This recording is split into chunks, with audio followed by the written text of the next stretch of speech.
अगर हम पुस्तकों से विमुख हो जाएंगे तो हम अपनी संस्कृति से भी विमुख हो जाएंगे। अंग्रेजों अब भारत छोड़ो गांधी बोले हिंदी में, राष्ट्र चेतना देश प्रेम के गढ़े हिंडोले हिंदी में। ये युवा वर्ग है जो पाश्चात्य संस्कृति की तरफ जो जा रहा है, उनको हिंदी की कितनी ज़रूरत है। और हम अपनी भाषा से जुड़ें, किताबों से जुड़ें, नई पीढ़ी को मेरा यही निवेदन है।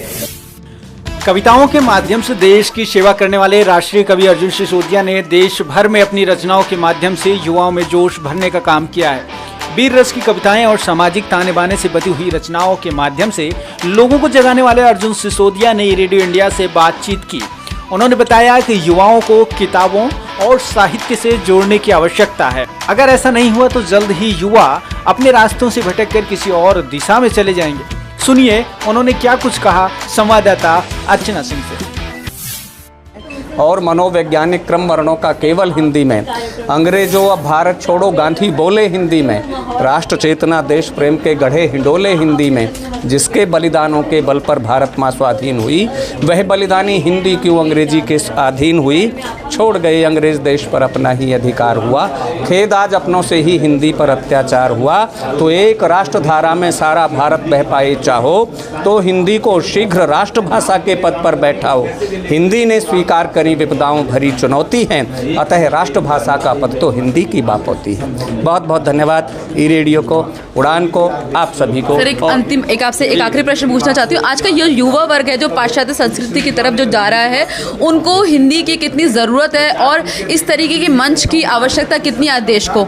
बहुत आवश्यकता है। मैं आपके इस चैनल के माध्यम से बताना चाहूँगा, ई रेडियो इंडिया के माध्यम से, मेरा एक स्वयं का विद्यालय संचालित है सीबीएसई बोर्ड से हाई स्कूल तक, और मैं डिग्री कॉलेज में प्रधानाचार्य रहा हूँ 20 वर्ष तक। आश्चर्य होता है कि हम बचपन में, मैंने एक बार चोरी की थी, पिताजी की जेब से पैसे लेकर के मैं नंदन चंपक कुछ किताब खरीद के लाया था।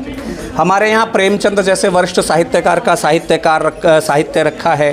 तमाम ऐसे मतलब भले ही कविताएं ना हो, निबंध ना हो, लोगों को पसंद, बच्चों को पसंद, लेकिन कविताएं हम बड़े चाव से, कहानियाँ बड़े चाव से पढ़ते थे, उपन्यास बड़े चाव से पढ़ते थे। आज की जो नई पीढ़ी है, मैं आश्चर्य मुझे हुआ कि किसी अध्यापक ने एक दो कोई किताब इशू कराई होगी प्रेमचंद की या किसी की, लेकिन गोदान रखा है, गबन रखा है, प्रेमचंद का सारा साहित्य रखा है, उनकी कहानियाँ रखी हैं। आने वाली पीढ़ी, हमारी नई जनरेशन ना उन्हें लेती है, ना पढ़ती है, ना देखती है, तो पुस्तकों से दूर हो रही है, अपने साहित्यकारों से दूर हो रही है।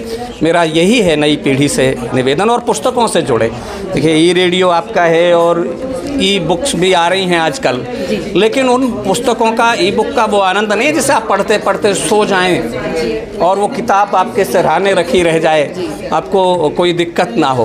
वो जो सुख है पढ़ते पढ़ते सो जाने का उस किताब को, वो केवल पुस्तकों के माध्यम से हो सकता है। हम अपनी भाषा से जुड़ें, किताबों से जुड़ें, नई पीढ़ी को मेरा यही निवेदन है कि वो अधिक से अधिक पुस्तकें पढ़े, अपने मन की पढ़े, जो भी हो, कविता की पढ़े, कहानी की पढ़े, निबंध की पढ़े, आलोचना, समीक्षा, जो चाहे पढ़े, लेकिन पुस्तकों से जुड़े, हिंदी से जुड़े, तो हिंदुस्तान जुड़ेगा, भारत जुड़ेगा। ये धन्यवाद। बहुत बहुत शुक्रिया सर आपका, बहुत अच्छी जानकारी हमारे साथ साझा करी सर ने कि आज हमें पुस्तकों से जुड़ने की बहुत आवश्यकता है, क्योंकि आज का जो युवा वर्ग है वो कहीं ना कहीं विमुख है पुस्तकों से। अगर हम पुस्तकों से विमुख हो जाएंगे तो हम अपनी संस्कृति से भी विमुख हो जाएंगे।